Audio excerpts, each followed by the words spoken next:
Hello!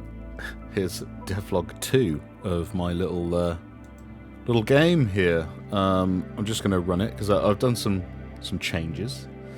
Not crazy amount of stuff. Well, yeah, kind of a crazy amount of stuff. I got this little temporary title screen. The black screen you saw before is like an initialization screen that I'm using to run the it's a persistent object that persists across the whole game that stores data like the player's lives, health, score, all that kind of stuff that needs to travel from room to room and not be deleted when something gets removed. But yeah, that may be a bit too technical for the casual viewer. So moving swiftly on. Right, what have I changed? Okay, so I've now got this little intro.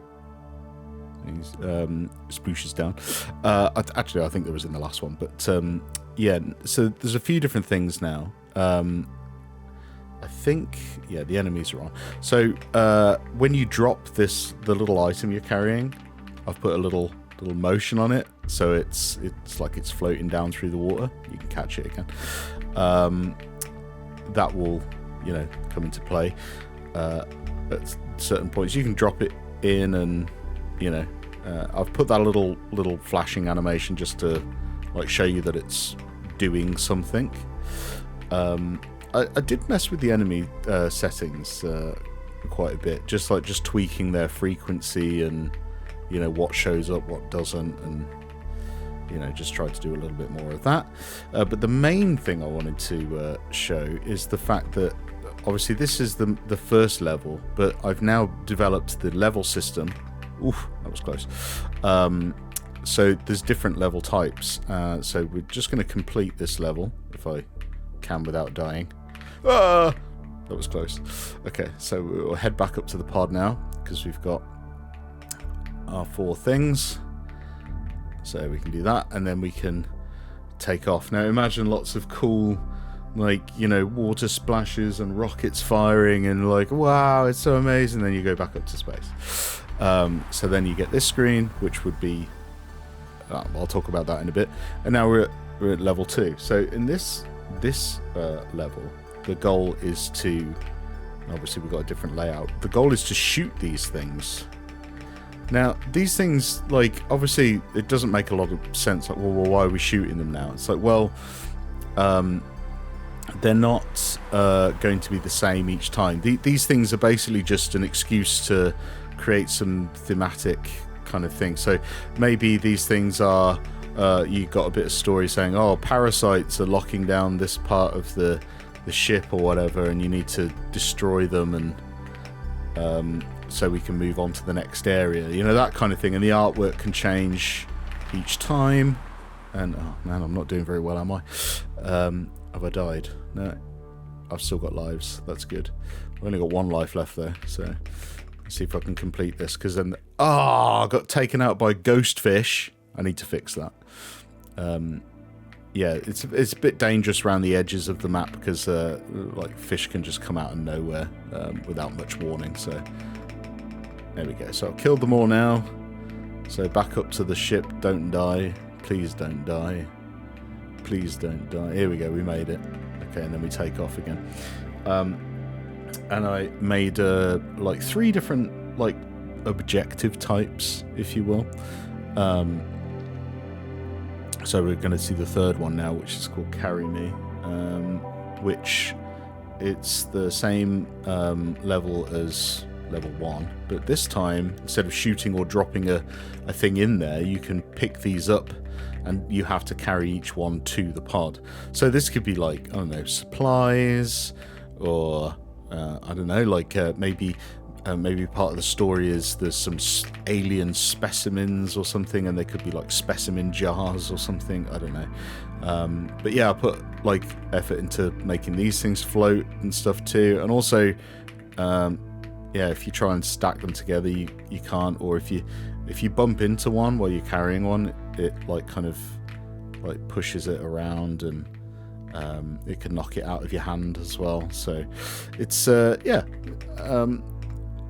I think it'll be... I was also experimenting with if the player had more than 1 hit point of energy, and like a fish hits you or whatever, it can knock the objective out of your hand and cause you to have to like go back down and get it, and and other things like that. And I think it'd be cool like to have like an objective where maybe you've got to go really deep down to get one of these things, and there's not enough oxygen to get all the way back up, so maybe there's not an oxygen station on the on the way back up. Oh dear, I died. Is that game over? No, still got lives. That's good. The lives at the moment are currently you get like 3 lives every level, whereas I'm going to try and make it so you have to have 3 lives for the whole game. So there we go, we've finished it, so we can take off. There we go, blast off into space. Again, use your imagination. None of the artwork's done yet, but then there we go, and we get this is the game complete screen, which is identical to the temporary title screen. So that's the title screen, indicated in the top right corner by the room name. So there you go, that's the current state of things. Now those levels are controlled by this array here. So this is where we get technical, and I'm not very good at explaining technical stuff, so I'm sorry if I stutter my way through this, but for those people that are interested in the technical side of things, this is what I'm doing to control the levels. I don't know if this is a traditional way to handle levels and objectives and stuff like that. Again, I'm an artist first. I'm not a programmer. I've been learning programming since 2018. I still think I know absolutely nothing. I'm just trying to do my best to kind of like problem solve and come up with ways that I think this works for me or works for the project. It might not be the cleanest way, but it's a way that I understand it, and I'm probably aware there's a billion different ways to do it better, but hey, at the moment it works, and even if it's held together with duct tape and dreams, I'm happy that it works. But talking about the area objectives, so this is the game control that appears in every level and is created at the start of each room, and it handles things like the player, like what the player's doing, the state of the game, where we're at, kind of thing, and also it gives these area objectives. So for example, I have a persistent object called root game data, and it starts at level 0. Now this is the number that increments every time you complete a level, and that number goes up, and the game controller basically that number goes up, and it controls what it looks at in this array, essentially. So like level 1, for example, it tells like the object lock, which I'm calling it. It's basically this whole game's about keys and locks, which is drop a thing into a lock, or shoot the lock, or carry the lock. So it's one object and it's doing multiple different things. So this can tell it like what sprite to use. At the moment there's only one sprite, but that this can grow over time. Then you can tell like how many objectives there are, so like how many of these are you going to put in a room. So you just put that number in there. The objective type, so this is just a state that says like if I'm static, then I'm just like going to sit there and I'm going to take a key. So yeah, do you need a key? Yes or no. One is yes, 0 is no. And then what sprite to use for the key if there is one, and what room are we going to. So all this is set in after you finish a level, when you go to the area complete room, this is then set for the next level to use. So I can build this list as long as I like, with a bunch of different objectives and sprites, and in between give a bit of narrative and story between each one, to say to kind of briefly describe the theme and let the player know what they're about to do. But also, like for the shoot me one, for example, these objects don't have any gravity, or they can't be picked up or dropped or anything, so they could be like a new, if it's a shoot me phase and it's a boss, for example, then this can then become the weak points on the boss that you need to shoot, and they can move around or do whatever they want. I'm trying to make it like versatile, built with an idea of like I could expand on this. I've always been told with programming it's important to try to build a system that can be expanded on rather than just doing one particular thing at any given time. So I feel like I've gotten a better grasp of that over the years. With the enemy object, I mean, I remember enemies when I used to program these. There'd be a different object for every single enemy type, and now it's much more. It's just an array that says like gives all the details about the enemy, like what type they are. Are they slow? Are they fast? Their hit points, speed. This is like their wave.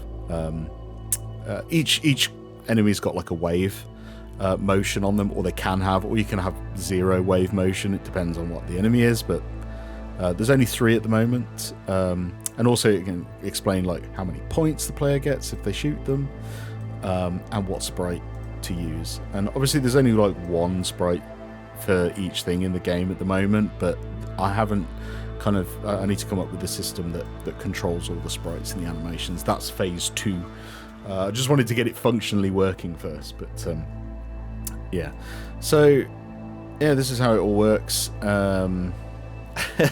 Again, I'm sorry if I'm like explaining this really badly, but yeah, each character has a stat. The only one I've really worked on is the move matcher, which is the jellyfish, which kind of like checks the player's position every 100 frames and lerps to that position, but it gives up after 500 frames, so it like doesn't relentlessly chase the player, which is good. It was originally relentlessly chasing the player, and it was just bad. So like they could all stack together and chase you around and absolutely bully you, so it just wasn't good for gameplay. Yeah, so that's the end. But I've got like states for, fast, like the fast fish are the red ones, and it's like, oh, do I want to have some special stuff on those? Maybe like, oh, what if they decide that when they pass you, they could randomly change direction and go the other way? Who knows? I don't know. There are little things like that I can turn on and off and do special things with if I want to, and it's all very easy to just add in this. If I create a new enemy like enemy 3, and I could have a new state, maybe they are I don't know, an enemy that can turn invisible or something like that, and I can give them all their base stats, and then set a new thing in here for if state equals invisible enemy, and then I can just add all the special stuff for that in there, so when they get created they know what they are and what code to run. And yeah, I'm sure this is like probably the way you're supposed to do it, like use one object to run all of the different enemy attributes, because of course then like bullets can just like say, hey, if I hit this object I'm going to do damage to it, which is exactly what it does. So yeah, lots of little things, but I'm really proud of putting this together so far. And I'm really enjoying working on it, and the next phase is going to be more visually interesting, because I'm going to start putting some new artwork in and actually replacing all this basic programmer stuff. So yeah, I've yapped on for long enough about this, so if you have any questions about it, or your own opinions on it, or what I think I should do or change, or I'm always open to any ideas or creative input. Don't mind that at all. I can't do every idea, but the ones I like, I'll look into those. But yeah, thank you very much for watching, and I will see you again soon. Bye.